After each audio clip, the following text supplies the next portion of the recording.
so here it is, the Beta FPV Femto. And although I earlier compared this to the Pico, this doesn't necessarily replace that drone, although this thing is eerily similar with better specifications. So let's open this up and see how it looks. And the first thing here is a foam card. And then we have some spare propellers here, which is pretty cool. These are GemFan 40mm propellers. And believe it or not, these things are actually smaller than the Pico propellers, which is kind of crazy. Besides that, we have an adapter here to connect from the flight controller to your computer so you can update the firmware on your flight controller. Next, we have a bag here with some harness, some gummies, looks like an antenna in the bag here, and an actual camera mount. This is actually one of the most important bags in this entire box, so do not lose this, and we'll be talking about this a little bit later in the video. And finally, here it is. Here's the Pavo Femto. This thing is pretty cool, and it actually looks smaller than the Pico, and here's the Pico right here, and sure enough, it is a little bit smaller. And finally, we have the canopy here, which is pretty interesting, a redesign of all the Pavo series of drones. This is a redesign specifically for the 04 air unit. Now, I've been seeing a lot of questions online saying that, can I use this on my other drones? And Beta FPV did a really good job engineering this canopy here, and the answer is yes. This canopy here is compatible with the Pavo Pico, as we talked a lot about so far. That can go on here so you can convert your original Pavo Pico to 04, as well as the Pavo 20 drone. Now, I have the Pavo 20 Pro on here, but this canopy is not compatible with the 20 Pro, just the 20 standard. And we'll talk about this a little bit later, and this is the special sauce for this entire drone right here. Below here, you have a QR code to go to their website and to download the manuals. All right, so here's the Pavo Femto. This thing looks very similar to their previous Pavo series of drones, just some small tweaks here and there. Now, Beta FPV is proud that this drone here overall is lighter than the actual Pico, which we had a lot of concerns about. Although this thing flew very great doing cinematic jobs, it was just a little bit too heavy for some accurate maneuvers. So let's weigh these two and see how much they weigh. So here's the Pavo Pico, and that's showing 35 grams without the air unit on here, so not bad, 35 grams. And here is the Femto here, and that's 42 grams. So it's actually 7 grams or so heavier. And that seems kind of weird. How did I say it's lighter? How did Beta FPV say it's lighter when it's shown it's heavier here? Well, that comes down to the air unit. And the air unit in the Pavo Pico was the DJI-03.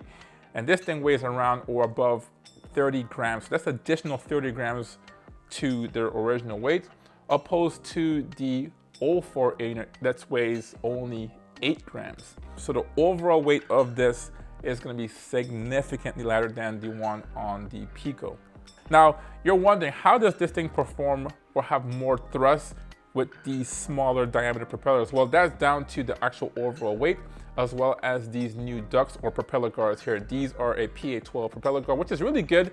They're very durable. They're strong and stiff, yet they do have some give when you do crash them into concrete. So never once have I had an issue with these propeller guards on here, but they're saying you get around 4% increase in thrust with this redesigned propeller guard here. So we'll see how that works, but that does increase the power to weight ratio compared to the one on the Pico. So although it's a smaller drone, the ratio is a little bit different. You have more thrust with this one and also more efficiency with the Femto.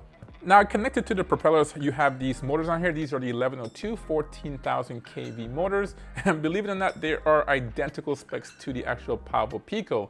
Now, they're not the same motors. These are older spec motors.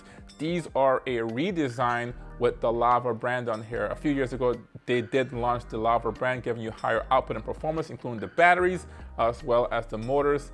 And I do suspect these are a better design overall. Now, connected to the motors is an all-in-one flight controller and ESC. This is actually a 3-in-1 with the ESC flight controller and receiver. Now, this features a F4 flight controller with the ESC around 20 amps. Now, this is actually the same flight controller all-in-one in the Pavo Pico, or the second-gen Pavo Pico. Now, I was kind of fortunate to have the first-gen Pavo Pico, and this one here has a different flight controller, around 12 amps versus 20 on this Femto here. And this one was good for 1 to 2S versus this one 2 to 3S. So you have a better performance from this setup right here.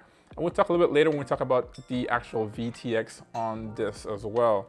Besides that, we also have the built-in Express LRS receiver on the board. Now this is a serial Express LRS receiver, which is good so you can update that receiver independent of the firmware on the flight controller. Now underneath here, you can see the actual antenna for this Express LRS receiver. Now it's a little bit different than the previous Pavo drones. Previously, you'll see the antennas here coming outward and forward, and I've never had an issue with this. It is more susceptible to damage being on the outside here, but they've gone with a little bit redesign here where they have it tucked in the center of the drone in the frame here. But I don't know if that's gonna affect the reception on this receiver. Now on top here, we have a plug coming from the actual receiver. It's kind of sticking out here, and that's kind of weird looking, but this is a pretty cool design for the 03 and 04 air unit. It's pretty much what makes this up here a plug and play affair. You just plug this into your VTX and you're good to go. Now this is very crucial here because this actual flight control and ESC does provide the proper voltage and amps to run the 04 air unit. That allows you to fly your battery down to around 3.5, even lower than that, and not have a brownout or have the VTX power down. So this is pretty cool, and Beta FPV has done a good job with this on their previous drone. Glad to see this right here. And we'll talk about this a little bit later today once we actually set up and install our VTX on this Femto right here. Now speaking about powering this drone here, we do have the battery leads with an XT30 connector on here. And this flight controller here is good between 2 and 3S batteries compared to just the 2S on the original Pico right here. Now, using the recommended battery, which is a 2S 450 milliamp hour battery, they say you can get around 5 minutes and 10 seconds of flight time compared to just the 4 minutes on the Pico. So that's pretty cool that this drone here is lighter, same kind of battery, and you do have more flight time. So we'll see if that's true or not. Now, the interesting thing about this power setup here is that I don't see a capacitor in this setup. Now, I don't know if it's required or not. They've probably done some testing. If you look at the Pico here, there's none here either, but all of the Pavo 20 series drones do have a capacitor. So we'll see if that does anything. Usually, if you're gonna go above a 1S battery, you'll have a capacitor on here. I've never had any issues with it to begin with. That can also reduce noise, but since this is a digital VTX, there's probably no noise introduced into the image, so we'll see about that. Okay, since we just mentioned the recommended battery size for this drone, I have to mention this battery holder on here. And this thing here is a similar design to the one on the Pico. Now, that's a good and a bad thing. I really do wish that they adopted the design of the future Pavo 20s. These have an open deck design here with a battery strap, which can accommodate multiple size batteries. Now, this is pretty cool. It's nice and neat, but you're limited to the battery size on this drone. And this thing is really tight, guys. Now, they do recommend the 450 milliamp hour 2S battery, which I have right here. This is specific for this drone. And guys, using the recommended battery, it's still pretty tight. This is the recommended battery, and this is a new unused battery, guys. So, you know, after a few cycles, this battery is gonna get a little bit puffier. And I think you'll have some issue trying to get this in here. So I don't know why they went with this design. I guess that's one good thing, it's snug, but geez, batteries tend to puff over a period of time. Last but not least, in the back here, you have the actual port here for your adapter. We talked about this earlier. And this allows you to plug this drone into your computer to update the firmware on here and to download the actual flight data from the built-in memory. Now, this is a pretty cool flight controller. It does have built-in memory, as well as a barometer in here. So it's a full feature flight controller on this drone. Now let's move on to this canopy here, which is pretty interesting. This is the special canopy for the Femto here. And it's a very unique design, something similar to what we see in something like the Tiny Go 4K. You can see it looks somewhat similar, but it's pretty cool. It's a redesign of the Pavo series of canopies. Now, these were originally designed to have some grommets on the bottom to actually reduce vibration going to the camera. And that has also made its way here as well. The big difference here is that the camera is also mounted on some grommets, so we have dual isolation from the actual frame of the drone. That should lead to some really smooth images, and we'll see if that works out when we do fly this drone outside. Now, I want to reiterate that this canopy here, specifically for the Femto, does fit the Pavo Pico as well as the Pavo 20 as well. Make sure it's not the Pavo 20 Pro, just the standard Pavo 20. So If you do want to convert those drones to 04, this is the one for you. Now, this thing looks very simple, but it's somewhat complex as well. Now, there's two different parts or compartments for this canopy. One section here for the actual VTX, and another part here for the camera. The first part here is pretty simple. The VTX is just like a sandwich kind of layer kind of design. And you can just pull off this top part here, and then you have the holes here for your mounting stacks. You have a hole here for your antenna, and then you just route the camera to the front right here. Now, the actual mount for the camera is in the bag here with all these grommets. I said this is one of the most important bags, and that's because of this camera mount right here. It is a redesign and very interesting. It looks very effective, and we'll see if it's true, but the camera is pretty much suspended from the mount. Now, before you can fly this, especially if you have a new 04 Air unit, you'll have to activate and bind it to your goggles. And I'll do that in another video if you're interested in that. I'll leave a link above and below so you can take a look at it. So let's take this for a flight and see how it goes. Okay, so we're back from our flight test, actually multiple flight tests over a period of days, and actually to this point, maybe a week. It's been that long. This is one of the drones where it's taking me this long to actually review a drone, and that's due to the complexity of this whole situation here. You have a lot of variables in this one drone here. We're talking about a new canopy, a new drone, and even a new VTX and camera, and all of them are playing a little bit of an impact on how this thing here behaves. Now, typically when I do my reviews, I talk a lot about details and facts, but today we have so much to talk about, we'll have to move a little bit faster here. First, let's jump into the flight characteristics of the Pavo Femto, and this is probably the best feature or characteristics of this drone is how well it flew. This thing is very nice and smooth and docile when you want it, but then you put it in acro mode and this thing is super fun, guys. This actually reminds me of a bigger, more powerful Air 65 drone right here. Now, I've done a full review on this one here, and if you know anything about this drone, this is one of Beta FPV's best flying drones on the market. It is that good. I highly recommend you pick one of these up.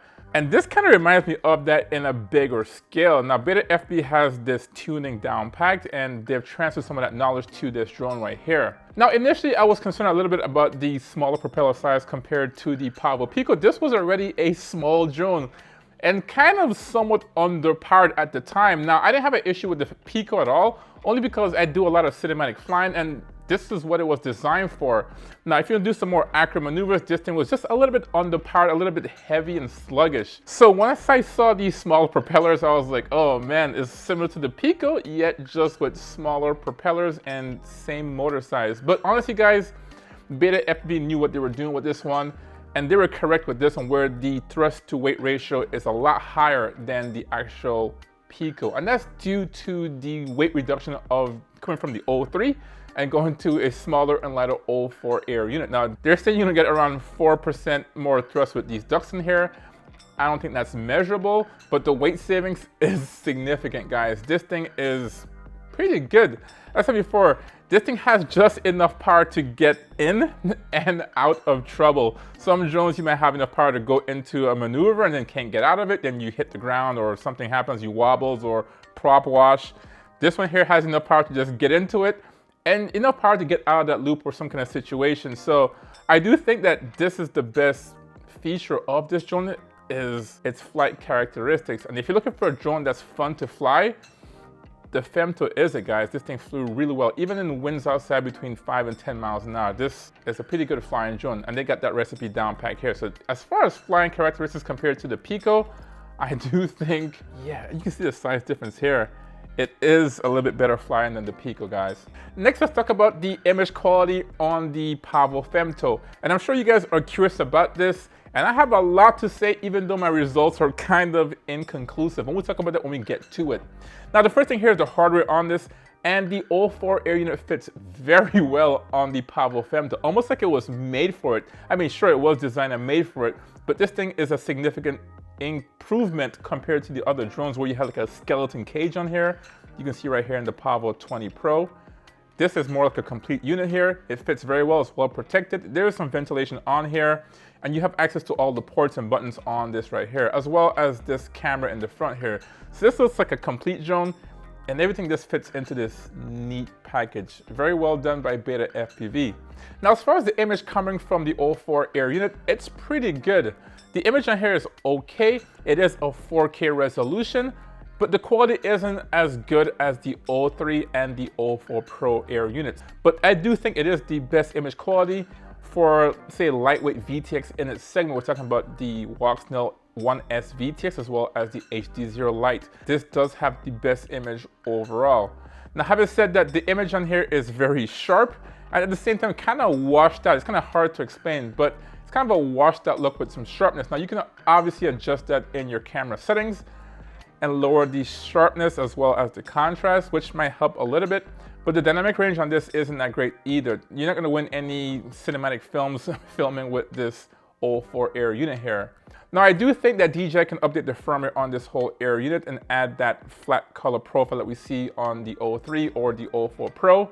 And that shouldn't cannibalize the sales of the Pro unit. This is a small little drone with a small sensor. But I do think they can get more out of this camera and sensor with a flatter profile. We'll see if they do that in the future. Now, the aspect ratio on the 04 Air unit isn't that bad. This has a native 4:3 sensor, and I found myself flying with that aspect ratio throughout most of my flight tests.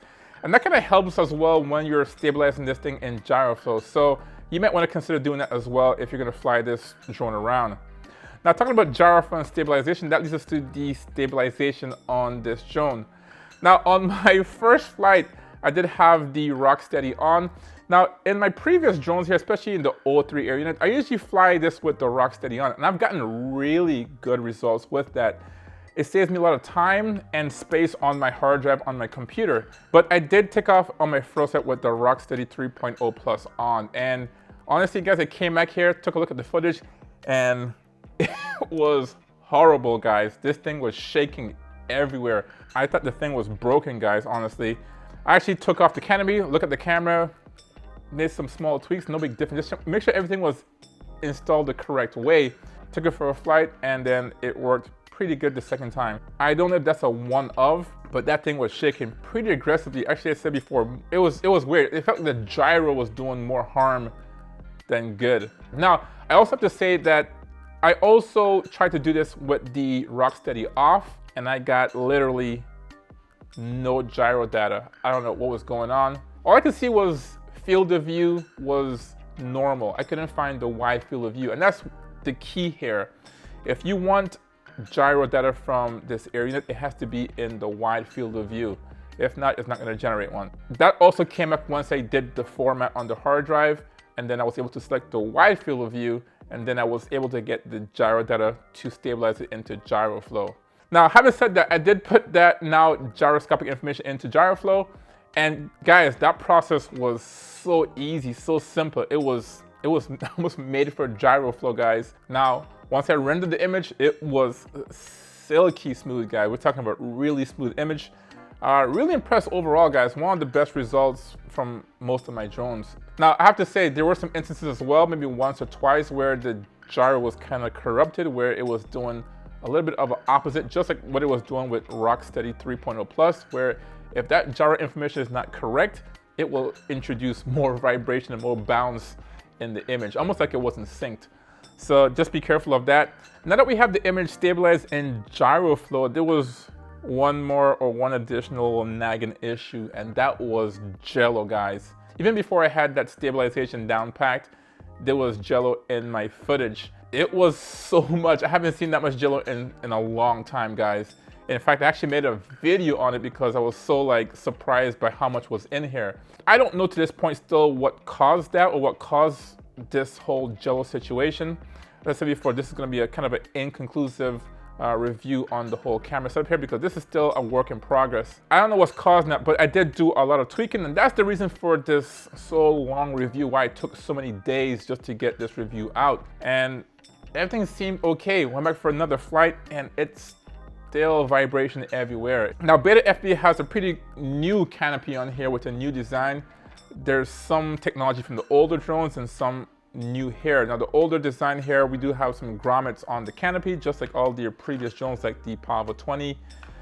And that's pretty cool, but they also introduced a new camera mount on here. I showed that earlier in this video, and as you can see, it's a two-piece camera mount design, one in the rear, one in the front, and this whole camera here is suspended by some gummies, some dampeners, whatever you want to call it, but it kind of suspends the camera, and it's supposed to take the resonance out from the drone and not transmit it to the camera. Now, I don't know if that's an issue. I did tweak this a little bit, still getting jello in the image. Now, I have to say, Beta FPV may have done a good job designing this. I do think they probably took some time, but I do think that this thing has to be completely perfect in the installation, maybe to get good results. That's what I'm assuming.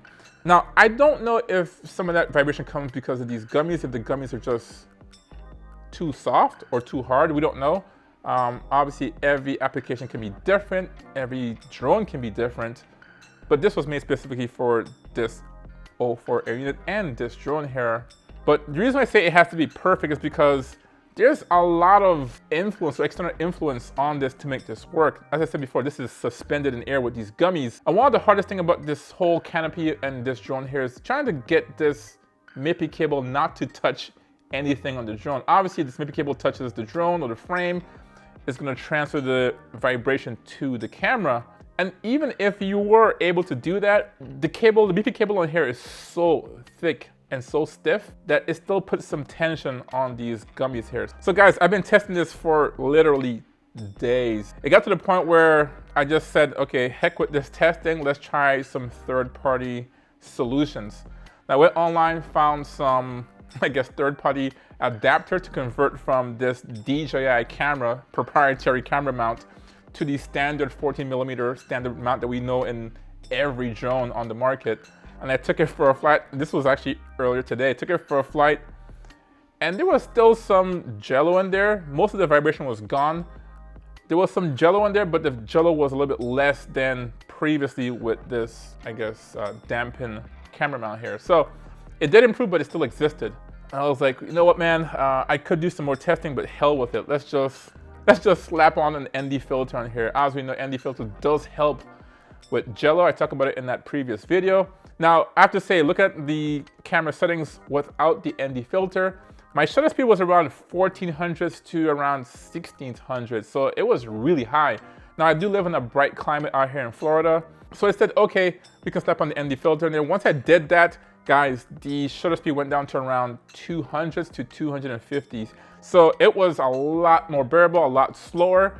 And that's gonna obviously help with the shutter speed, the vibration is gonna help with the jello, and actually give you some motion blur. So I did stick this on here. This is not an official ND filter. This is one of the biggest issues I have with this DJI 04 air unit. At the time of filming, there's really no ND filters for it. So kind of slap this on here. This thing is held on here by tape and glue. It looks pretty clean though, I must say. But it's not a perfect solution. It's not flush to the camera. It's not even near the camera. And there's gonna be a bunch of light leaks coming from the side, underneath, everywhere. So it's not a solution. But I did take it for a flight, guys, and the results were great. I mean, almost all, I would say all the gel is gone. Virtually all is gone, eliminated, guys. I didn't see anything. It did fix it with the ND filter on here. Now, there are some light leaks, obviously, as I said. I knew that was gonna happen. And also, I don't have the distance of this ND filter close enough to the camera. So now you can see the actual frame of the ND filter. And that's even more distracting once you introduce it into gyroflow. Now you see the actual frame moving around. It's very distracting. And then if you want to get rid of that, you have to zoom in very closely. You lose the field of view, and it's now very narrow. You also lose some resolution as well as you zoom in. So overall, the image in this is pretty good. If you care about flight quality or image quality, that will give you the nice 4K image. The colors are okay. If you want to do some Steven Spielberg type of activities, then this really isn't the drone for you. There is some jello in there, but using an ND filter does help. All right, enough of that. Let's talk about the battery life on the Pavo Femto. Now, I flew this drone here with the 450 milliamp 2S battery. This is the one that's required or recommended by Beta FPV. Now, they're saying you can get around 5 minutes of flight time just hovering. Now, no one really just hovers a drone forever or in static flight. Now, with my mixed flight, I did get around 3 minutes and 45 seconds to around 4 minutes and 10 seconds of flying. It's pretty interesting. Now, I look at this battery on here, and this thing does say it's a lithium high volt battery. So I did come back and charge this to the high voltage, voltage around 4.35. And I did get actually an extra minute of flight time. So instead of 4 minutes, I did get around 5 minutes to 5 minutes and 10 seconds with mixed flying, which is pretty good for mixed flying. Now, one thing is that if you do that, you are gonna get some OSD barking at you, because once you get to around 4.35 volts, especially using a multi-cell battery, the drone actually thinks it's a 3S battery. And it says, well, your voltage is kind of low for 3S, like don't take off, like, hey, battery low, battery low. And you can see that once I was about to take off, it said battery low. The voltage was so high for a 2S battery, it thought it was in the 3S range. So all I did was just arm the drone for maybe, I don't know, 5 to 10 seconds, let the voltage go down a little bit, disarm it, unplug it, then plug it back together. Then it was within the right range for a 2S battery, and I got my flight times. Now, one thing here I have to mention, guys, is this battery tray or battery holder on here. I did have some concerns about this when I initially unboxed this. Well, not say concerns, but I just wish it was almost like the other drones with this battery strap on here, and you can just put any size battery on here. Now, using this 450 milliamp hour 2S battery, it fits very well, really nice and snug. My concern is when this battery here gets a little puffy, it won't be able to fit in here. I also have the old school, where is it? So I also have the old school 450 milliamp hour 2S battery for the Pavo Pico. So this thing here, it actually performed very well too. I did get like around 20 seconds or so, or 30 seconds less flight time with this one compared to the Lava battery. The Lava battery is just superior in almost every way. But this one here fits just as well, and it slides in very easily. So less resistance, but it fit very comfortably in here. And it's actually lighter than the actual Lava battery. So if you want to go that route, then that's on you. Now, if you want to use a larger 2S battery, good luck. I think these are probably the only two that can fit. Make sure your dimensions are correct. I do wish they would go back to the older strap design here to accommodate different size of batteries.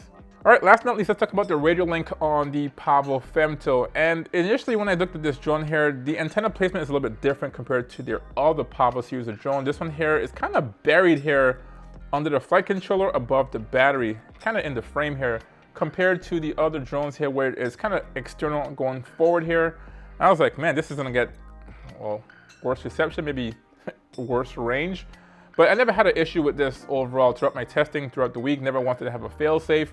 My link quality always hovered around 90% or higher, nothing below that. So I didn't have any fear with that overall. Now, I forgot to mention that the reception on this as well with the VTX was really good. This is a 1X VTX, obviously 700 milliwatts on the VTX on here. Now, talking about the link on the DJI goggles here and the actual air unit, there were some times I was changing a lot of settings on my camera. Specifically today, since I'm doing a lot of testing with this ND filter on here, I did have my first overheat. It happened to me yesterday, it happened to me today as well. Yesterday was kind of bad because I was doing some testing flying and I had one of my best flights, and it appears that once you arm the drone and even if you record, once it overheats, it stops recording. Yeah, you still have image coming to your goggles, but the DVR stops recording. I said, okay, it's overheating. Let's just get this thing in the air, get some airflow going so it can cool the actual VTX. And sure enough, I did a pretty damn good flight and it was not recording on the DVR because it stopped recording. I would say you have around 30 to 40 seconds before this thing overheats. And just be careful because you might actually, as I said, lose your recording or think you're recording when you're not. In fact, it was still showing recording in the goggles, but it stopped recording on the DVR here on the drone. Okay, so overall, what do I think about the Pavo Femto? Well, I do think that this is a really nice package, especially physically looking at the hardware. This is a really clean looking drone. Everything seems to be on here. This thing here is powerful enough to do some accurate maneuvers. It's smooth enough to capture cinematic images. Hence, if there's no vibration or jelly in here. But this thing here is a pretty good all-around drone. It works really well. The flight characteristics on this is amazing. It's actually the best aspect of this Pavo Femto is how it flies. So if that's your main concern, if you love flying drones, this might be the drone for you. Now, having said that, the image on here is pretty good. It's not at the level of 03 or 04 Pro, but it is probably the best in its class. The image quality is good on here. The bitrate is really good. You have a 4K image. It can be stabilized internally and in gyroflow if you want to. I did have really good results in gyroflow. Having said that, there is some jello in here. So if you can live with that, or maybe you want to tweak this some more, it might take you some time to resolve that vibration issue, if ever. As you can see, it's an ongoing case with me right here. But if you can get past that, this Femto is a really good drone to buy, guys. It flies really great. And I do suspect that once this jello issue is, fixed or rectified, this will be a good drone. It's kind of interesting, guys, only because it's not a Pavo Pico. I don't think it's a comparator to the Pico, but it's kind of interesting that this thing here is smaller than the Pico, yet kind of outperforms it in almost every way. Now, we know this had the 03 air unit on here, which is, as I said before, a better quality image than the 04 Lite. But overall, there's really no sacrifices or compromises when you go to the Femto right here. I do think this is a better drone overall than the Pico. Now, I will be taking this canopy off here and transferring it to some other drones, including the Pico here. My plan is to really try it with the Pavo 20. That's what I really want to see how it works. So if you want to see that video, hit that subscribe button. Therefore, you'll be notified whenever I do drop that video. So thanks for watching, and I'll see you in the next video. Peace.